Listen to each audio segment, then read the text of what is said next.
My mom took my $45,000 college savings to buy my sister a house, so I lived in my car at 18. Years later, as a millionaire, I met them again, and flipped the script. Can you imagine seeing the faces of the people who betrayed you most, walking into your brand new, $1 million home? The sheer audacity, the chilling sense of history repeating itself. My stomach twisted into knots the moment I saw my sister Veronica and my mom, Margaret, step through the threshold. That look in their eyes. I knew it all too well. It was the same cold, calculating stare that shattered my world when I was just 18. Growing up, we looked like the perfect Boston family. Dad in finance, mom with her boutique, 2 daughters, and a golden retriever named Rusty. But darling, appearances are always deceiving. The cracks started showing when I was 12 and Dad walked out. The divorce wasn't pretty, but what happened next truly laid the groundwork for years of utter family dysfunction. Veronica, 3 years my senior, married Daniel, a fancy investment banker. Their wedding was spectacular. Mom blew over 50 grand she didn't have, claiming, a daughter only gets married once. Meanwhile, I was 19, juggling 2 jobs and community college, barely scraping together enough to buy my bridesmaid dress. Then came James, Freya, and Caleb. With each kid, Veronica's sense of entitlement ballooned. And Mom? Always there to enable her, usually at my expense. Your sister has 3 children to feed, she'd say, dismissively. What do you need extra money for? Books? Can't you just use the library? While Veronica was busy playing doting mom and posting gorgeous family holiday photos, I was working myself to the bone. Scholarships helped, sure, but without any family support, I was a barista in the mornings, a tutor in the afternoons, and a data entry clerk on weekends. Sleep? That was a luxury I couldn't afford. Dad, after moving to Chicago and starting a new family, faded into the background. Mom made sure of it, forgetting to tell me he called, or accidentally deleting his messages. But I persevered. I stayed up all night coding and studying. I graduated top of my class. Mom came to my high school graduation, but left early because Veronica called. James had a minor temperature. I never complained. I just accepted this as my reality. It fueled me. I decided I would create my own success, on my own terms. I didn't need their approval. What I didn't expect was how drastically things would change on my 18th birthday. That night, it defined everything that followed. And it all culminated in that showdown 14 years later. My 18th birthday fell on a Tuesday.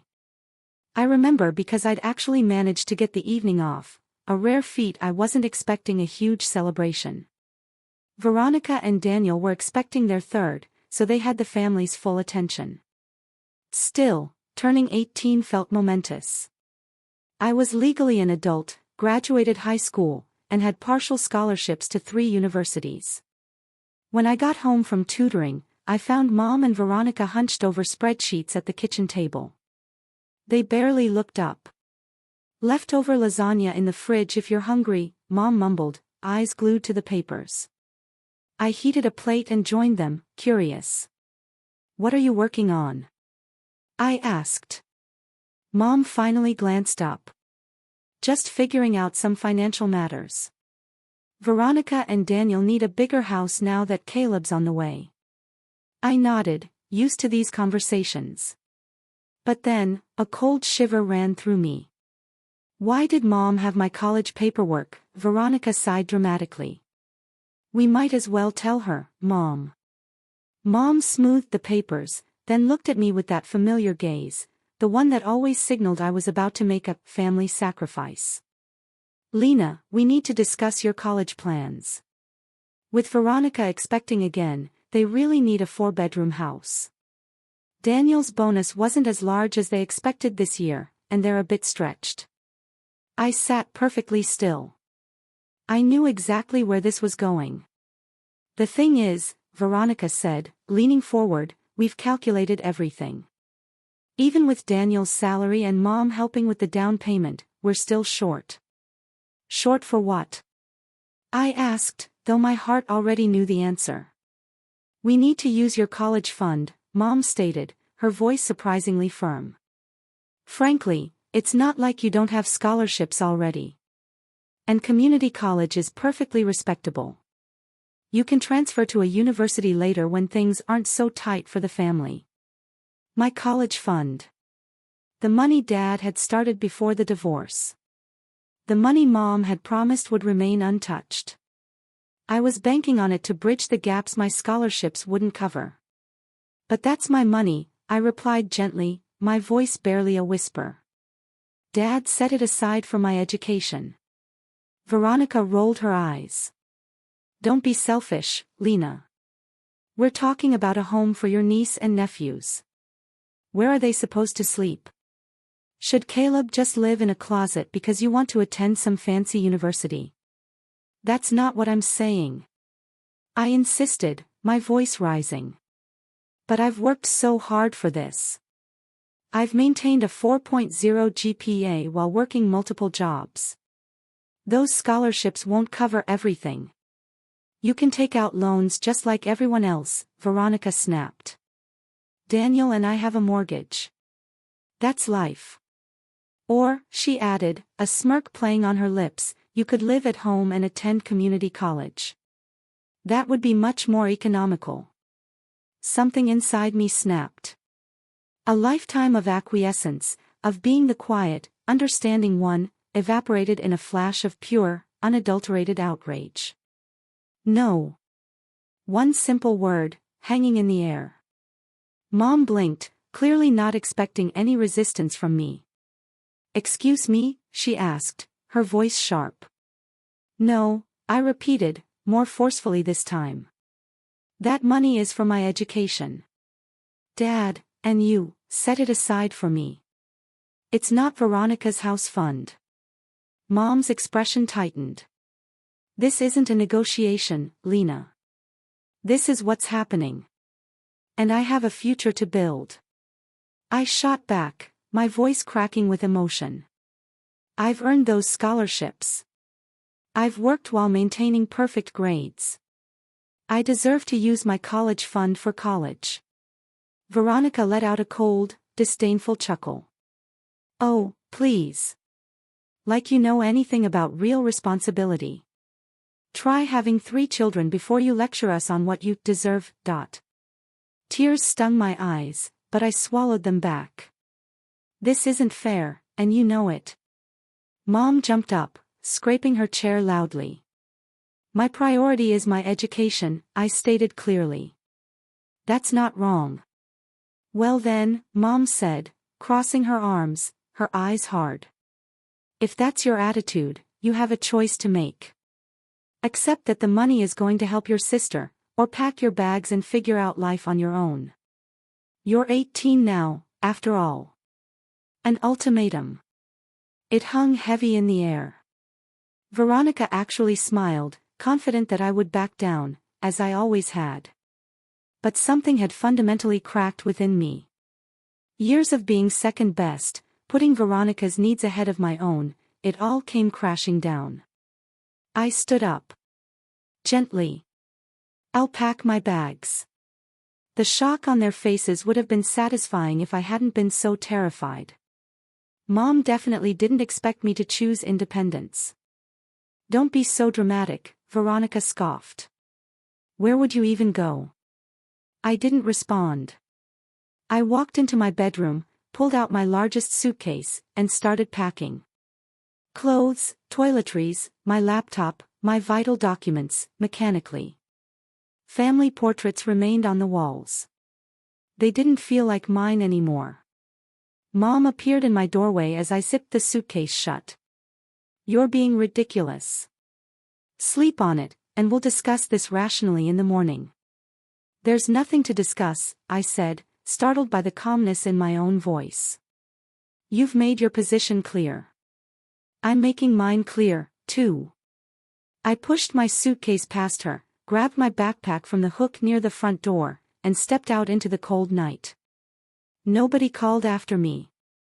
Nobody tried to stop me.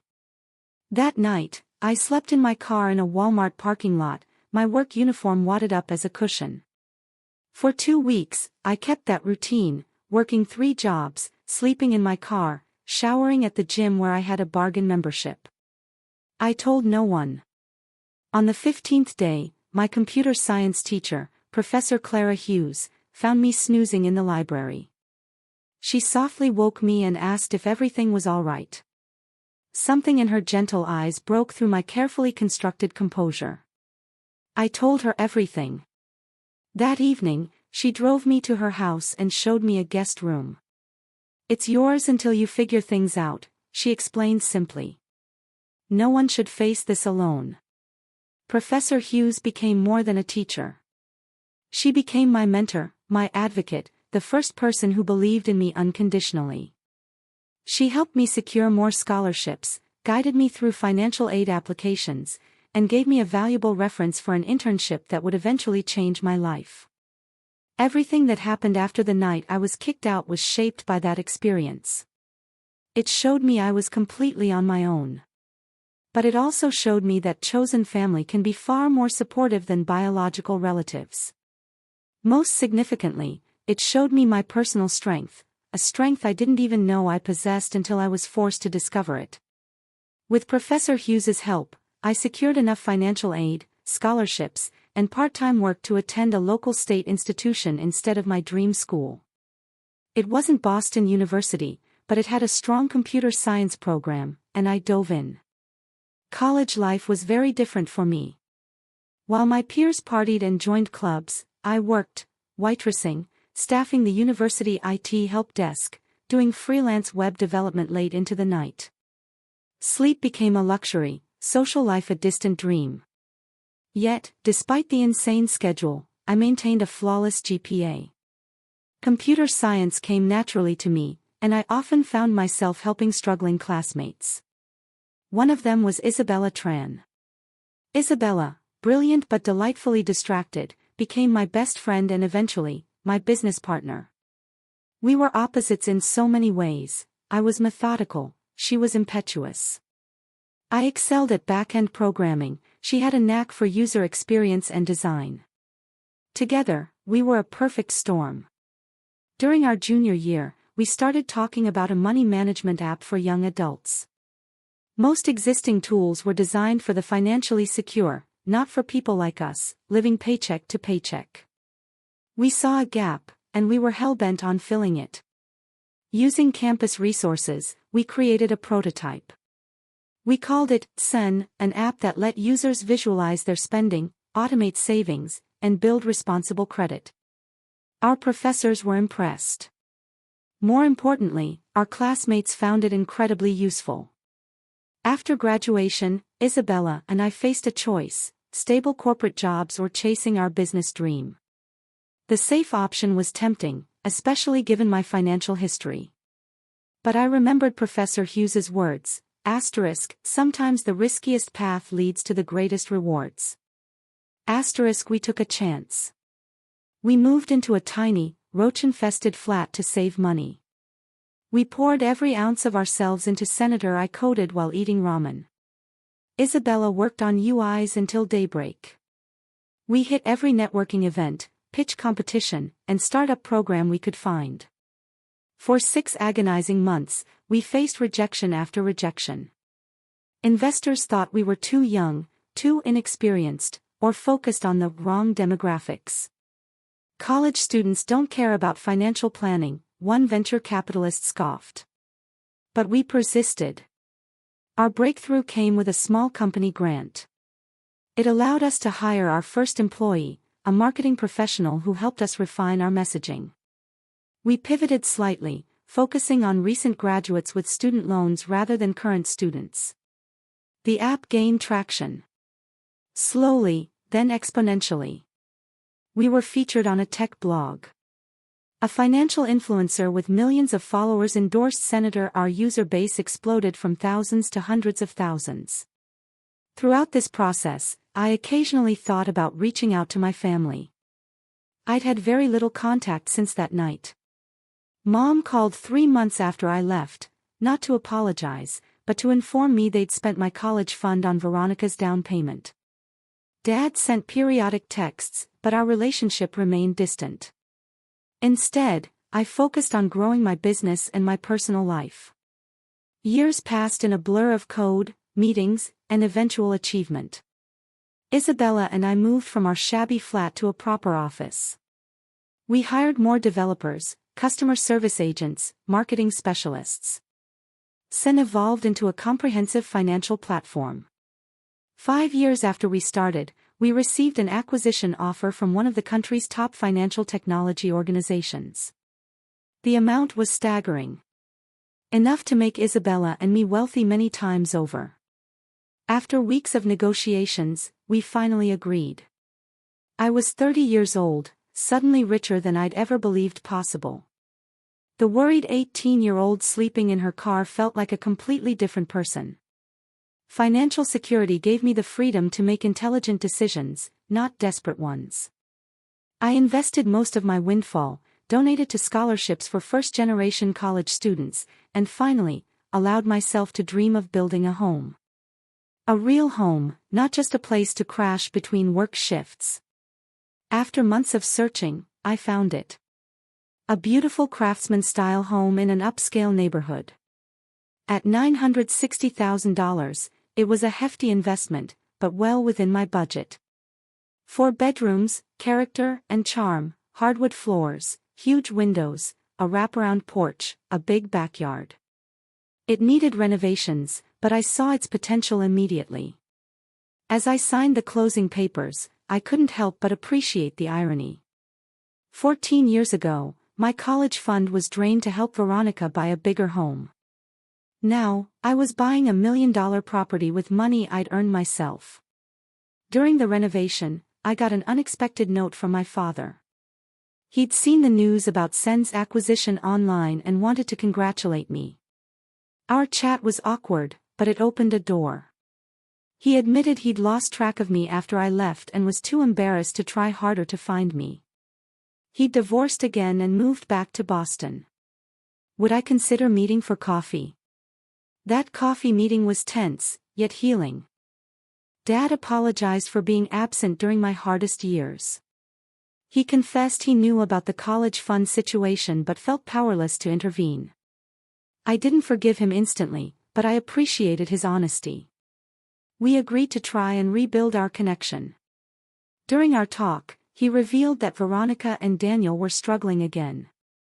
Apparently, they'd had to downsize after Daniel's company restructured. Mom, he added, was still helping them any way she could. They don't know about your success, Dad remarked. I haven't told them. I nodded, unsure how I felt about that. Part of me wanted them to know I'd succeeded despite their lack of support. Another part preferred my accomplishments remain quietly mine. As my house renovations neared completion, I planned a housewarming party. After much deliberation, I put my family on the guest list. Isabella worried I was setting myself up for disappointment, but I felt it was time to end that chapter of my life, one way or another. I extended formal invitations to Dad, Mom, Veronica, and Daniel. Dad RSVP'd promptly. Mom called, astonished but agreeable. Veronica texted, looking forward to seeing how you're doing. We'll be there. The stage was set for a reunion I never expected, one that would be more dramatic than I could ever have imagined. The morning of my housewarming party was sunny and perfect. Despite staying up late to finish setting up, I woke early. Every room gleamed. The living room with its comfortable sectional and built-in bookshelves, the gourmet kitchen with marble countertops and professional-grade appliances, the dining room that could seat 12, and 4 beautifully appointed bedrooms upstairs, including a master suite with a balcony overlooking the backyard. Isabella arrived around 10 a.m., laden with champagne and decorations.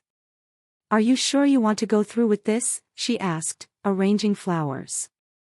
It's not too late to uninvite them. I need closure, I said, my stomach churning at the prospect of seeing my mother and sister again. Besides, they're just 3 people out of 30 guests. If things get uncomfortable, we'll have plenty of buffers. The caterers arrived at midday and set up stations. By 3 p.m., everything was ready: food, drinks, music. And my nerves frayed beyond belief. My tech colleagues arrived first, then neighbors. Professor Hughes came with her husband, embracing me warmly and whispering how proud she was. College friends, industry contacts, my financial advisor, the early arrivals filled the house with laughter and conversation. At 4:30, the doorbell rang again. I opened it to see my father standing awkwardly on the porch, holding a gift bag. "Dad," I said, the words still feeling strange on my tongue. "Lena," he replied, his eyes taking in the house behind me. "This is impressive." I let him in, gave him a quick tour, and introduced him to a few guests. He seemed genuinely thrilled to see how well I was doing, if a little out of place among the successful professionals filling my home. "Your mother and sister should be here soon," he explained. They were planning to come together. I nodded, refilling my water glass to hide my uneasiness. "And how are they?" Dad paused. "Managing Daniel's job situation has been tough on them. They sold their house last year and moved to a townhouse. Margaret," he said, referring to Mom, "helps with the kids a lot." Before I could react, Isabella appeared at my elbow. "More guests arriving," she said, "including, I believe, your mother and sister." I took a deep breath and made my way to the front door. There they stood. Margaret, barely aged despite the 14 years, and Veronica, still lovely but with noticeable stress lines around her eyes. Behind them stood Daniel, looking much older and more worn than I remembered, and their 3 children, James, now a lanky teenager, Freya, a preteen, and Caleb, about 10. "Lena," Mom said, her tone cautious. "Thank you for inviting us." "Welcome," I said, stepping back to let them enter. "Please come in." The kids hung back shyly, clearly instructed to be on their best behavior. I smiled at them. I barely knew my niece and nephews. "There's a game room upstairs if you get bored," I assured them. "Second door on the right." That broke the ice a little. James asked if I had a gaming system, and when I said yes, the kids bounded upstairs. After a quick thank you, Daniel said, "Beautiful home." He gazed around with professional curiosity. "The architectural details are impressive." "Thank you," I responded. The renovation took 6 months, but it was worth it. 6 months? Veronica raised an eyebrow. "You must have had quite a team working on it." "I did," I said, without elaborating. "Would you like a tour?" As I led them around the house, I watched Veronica's demeanor become more calculated. She ran her hand along the granite counters, peered into closets, and commented on the great play area in the backyard. Mom followed more quietly, occasionally remarking on a decor choice or inquiring about a feature. "This must have been quite an investment," she finally murmured as we entered the main bedroom. "It was," I admitted, "but I've been fortunate in my career." "What exactly are you doing now?" Veronica inquired, sitting uninvited on the edge of my bed. "Dad mentioned something about an app." I gave them the condensed version of my success story, watching their faces shift from polite inquiry to astonished realization. "You sold your company for millions?" Veronica asked, her voice higher than usual. "We did," I said. The timing was right. The tour continued downstairs where more guests had arrived. I introduced my family to Isabella, Professor Hughes, and colleagues who knew pieces of my story. Throughout the introductions, I spotted Mom and Veronica gathered in corners, whispering passionately. Daniel seemed disengaged from their chats, instead genuinely interacting with my tech industry acquaintances. About an hour into the party, I clinked my glass to get everyone's attention. "Thank you all for coming to celebrate this new chapter with me," I announced. This house represents not just a place to live, but a milestone I once thought impossible. I'm grateful to everyone who supported me along the way. As I finished my brief statement, Veronica stepped forward. As Lena's sister, she began, that confident tone I knew from childhood, the voice that always preceded her getting exactly what she wanted. I'd like to say something, too. She rested her palm on my arm, squeezing it. Family is everything, she purred. And seeing Lena's beautiful home today has made me realize how perfect this would be for our family. A wave of perplexed murmurs rippled through the guests. What Veronica means, Mom interjected softly, is that we're so proud of Lena for creating a space where family can gather. No, Veronica countered, tightening her grip on my arm. What I mean is that this house would be perfect for my family. With Daniel's job situation and the kids needing good schools, we've been looking for exactly this kind of home in exactly this neighborhood. The room went silent. Even the caterer had stopped moving. Veronica, Daniel began, his face flushing crimson. This isn't the time or place, it's exactly the right time, she cut him off. Lena's always wanted to help family. She's single, no kids, and clearly doing well financially. This 4-bedroom house is wasted on one person when we have 3 growing children who need space and stability. Mom actually nodded in agreement.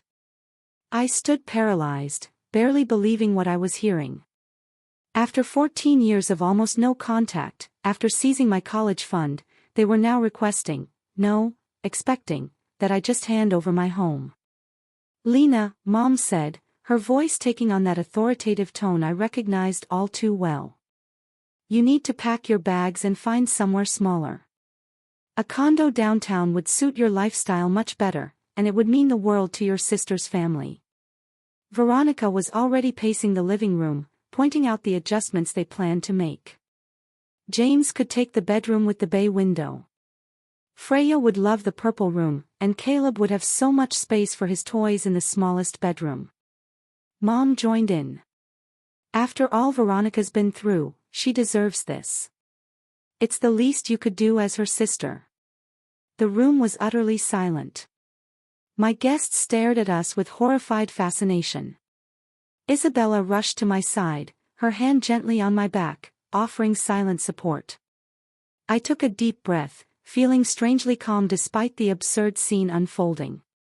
I have something to show you, I murmured quietly, pulling out my phone. I used the smart home system to connect my phone to the enormous TV in the living room. With a few taps, I opened a document and projected it onto the screen. What's this? Veronica inquired, an anxious edge to her voice. This, I told her, my voice steady, is a restraining order I filed 14 years ago, after you kicked me out on my 18th birthday. The room plunged into absolute silence. Even the caterer was motionless, trays in hand. What are you talking about? Mom's voice broke the quiet, a mix of confusion and outrage. We never kicked you out. You chose to leave. I kept my voice even. Years of practice, of control, paid off. You gave me an ultimatum on my 18th birthday, except that my college fund would go to Veronica's down payment, or pack my bags. I packed my bags. You didn't stop me. That was a disagreement, not an eviction. Veronica snorted, her gaze fixed on the document. You are being dramatic. I slept in my car for 2 weeks, I explained simply. In February. In Boston. A ripple of murmurs spread through the assembled guests. Dad stepped forward, his face pale. I didn't know it was that bad, he remarked gently. You never told me. Would it have mattered? I asked. He had no response. I swiped to the next document on my phone. This is more interesting, though. This is why I filed the restraining order. The screen now displayed credit reports and loan applications in my name, all from shortly after I left home. What is this? Daniel asked, leaning closer to the screen, his financial background helping him grasp the gravity of what he was seeing before the others did. After I left, I explained, someone opened 3 credit cards and took out a personal loan in my name. They had my social security number, my birth certificate, and enough personal information to pass security questions. The total debt was just over $45,000. Mom's face had turned stark white. Veronica became very interested in her wine glass. Fortunately, I said, the detective who helped me was thorough. The credit cards were used at stores Veronica frequented. The loan money was deposited into an account that then transferred the exact amount to your joint checking account, Daniel. Daniel slowly turned to face his wife. You told me that money was from your mother. A gift to help with the down payment. It was, Veronica affirmed weakly. Mom helped arrange it. By committing identity theft against your own daughter. Professor Hughes interjected, her usual intellectual calm giving way to protective wrath. That's a felony, in case you weren't aware. I'm sure there's been some misunderstanding, Mom started. This is the police report I filed, I said, bringing up another document.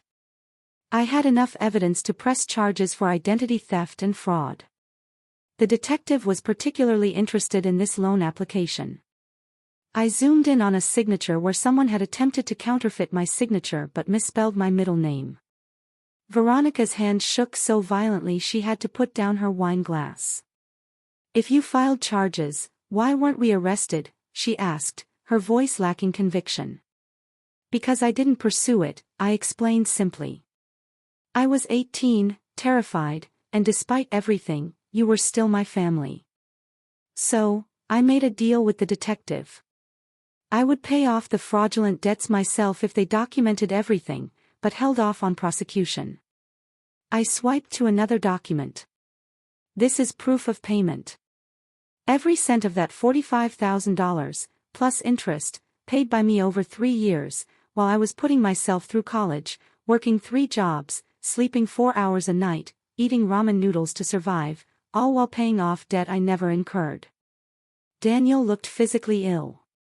I had no idea, he murmured, his voice barely audible. Veronica told me her parents were helping with the down payment as a gift. Just one parent, I corrected gently. And it wasn't a gift. It was theft. Mom finally found her voice. You're twisting everything to make yourself the victim, she hissed. We've always done everything we could for you. Sometimes families need to make hard choices for the greater good. The greater good? Dad asked, his voice rising unexpectedly. Margaret, she was 18, our daughter, and you stole from her. Mom rounded on him. Don't you dare judge me, Richard. You walked away. You left me to handle everything. I left you, not our daughters, he countered. And I certainly didn't authorize you to steal Lena's college fund or commit fraud in her name. He turned to me. I knew about the college fund, he admitted, and I'm sorry I didn't fight harder for you. But the credit cards, the loan. I had no idea. I nodded, accepting his incomplete apology for what it was. Veronica, seeing her support crumble, adjusted her approach. It was a difficult time, she admitted, tears welling up in her eyes. We had a baby, needed a home. Mom was just trying to help us, and you weren't around to ask. Maybe, I said, but that doesn't justify fraud. I swiped to yet another document. This might interest you too, Daniel. While investigating the identity theft, I discovered quite a bit about your family finances. These are records of 6 failed business ventures Veronica invested in without your knowledge, using joint funds. Total losses exceeded $200,000 over 8 years. Daniel's face had lost all color. What business ventures? Her college friend Megan's clothing boutique, her cousin's restaurant, a subscription box service for luxury pet products, among others, I listed. All failed within a year. All received substantial investments from your family accounts. Those were personal loans to friends, Veronica said faintly. They were going to pay back everything with interest. Is that why you hid the paperwork? I asked pointedly. The room had become uncomfortably tight. Guests were looking for escape routes, unsure whether to stay for this deeply private family crisis. I think, I stated loudly, addressing everyone, that we've gotten off track. You came here today to claim my home for yourselves, based on the assumption that I would once again sacrifice my needs for Veronica's wants. I'm making it clear, that will never happen again.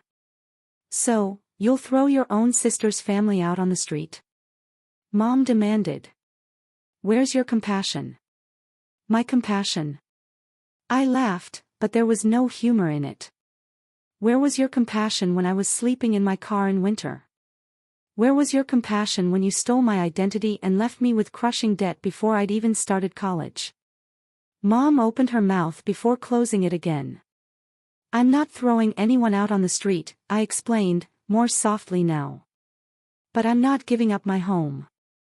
If you need financial help, I'm willing to discuss setting up education funds for James, Freya, and Caleb.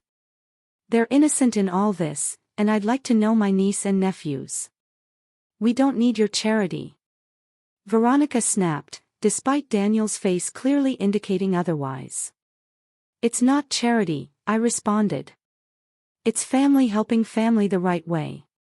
Mom grabbed her purse. I think we've heard enough. Veronica, children, we're leaving. The children are upstairs playing video games, I reminded her, and I think Daniel might want to stay. Daniel nodded slowly. I need to understand exactly what's been happening with our finances, he told me. The kids will be fine for a while longer. Fine. Mom snapped. Veronica, let's go. As they approached the door, Isabella stepped forward. I think that's best, she said, her voice calm but firm. This is supposed to be a celebration of Lena's new home, not a venue for attempted property theft. Mom's face turned crimson. How dare you? This is a family matter. Yes, Isabella responded coolly. And Lena's chosen family is here to support her. You might want to think about what real family support looks like before you return. After they left, the party gradually recovered momentum, though conversations naturally gravitated to the dramatic incident. Daniel remained in a corner, speaking quietly with my financial advisor, periodically checking his phone for texts from Veronica. Later, as guests began to leave, he approached me. I owe you an apology, he stated formally. I had no idea about the identity theft or the investments. I knew about the college fund, but Veronica told me you had agreed to it. Would it have mattered if you'd known the truth? I questioned him. He considered it. I'd like to think so, he said, but truthfully, I was different then. Success and money were all that mattered. He looked around the room. Looking at what you've built on your own, I realized how misguided my priorities have been. What will you do now? I asked. Have a very difficult conversation with my wife, he said solemnly, and probably contact a divorce attorney. The financial deceptions are too significant to ignore. I felt an unexpected ping of sadness for my sister. Despite her imperfections, I never wished for her marriage to end like this. I meant what I said about education funds for the children, I told him, regardless of what happens between you and Veronica. He nodded graciously. They'd like to know their aunt, he said. Especially James. He's interested in programming. After Daniel left to pick up the children, Isabella and I started cleaning up. Well, she began, tossing glasses into the dishwasher. That was the most dramatic housewarming I've ever attended. I laughed, feeling lighter than I had in years. Not exactly the closure I expected, but closure nonetheless. Do you think they'll try to contact you again? She inquired. Mom and Veronica. Eventually, I said, shutting the dishwasher and straightening up. When they need something. But next time, I'll be prepared.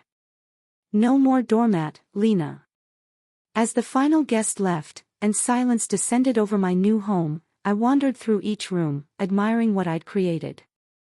It wasn't just a physical structure, it was a life achieved through dedication, hard work, and the courage to stand up for myself when it counted most. This house had become a haven, not just from the outside world, but from the damaging family patterns that had nearly ruined me. Within these walls, I had created new rituals, new connections, and a new understanding of family based on mutual respect rather than duty or manipulation. My journey from sleeping in my car at 18 to owning this beautiful home at 32 wasn't just about financial gain. It was about reclaiming my worth, setting healthy boundaries, and creating a life that reflected my ideals, not anyone else's expectations. My ties with my biological family would certainly remain complex. Mom may never fully admit the devastation she caused. Veronica's growth potential might be limited. Dad's attempts to make amends couldn't undo years of absence. But I no longer needed their validation or approval to feel whole. The terrified 18-year-old who drove away from her childhood home with nowhere to go had discovered not just safety, but also incredible strength. She had realized that family is sometimes chosen, not merely born, and that standing in your truth, no matter how difficult, results in genuine connection rather than a hollow performance of obligation. As I sat on my veranda with a cup of tea, watching the stars appear in the summer sky, I felt a tremendous serenity. The voyage hadn't been easy, but it had taken me exactly where I needed to be, home, in every sense of the word. Have you ever had to draw a hard line with family, even when it felt impossible? What did you do? Tell me what you think in the comments below. I'd really love to hear your experiences.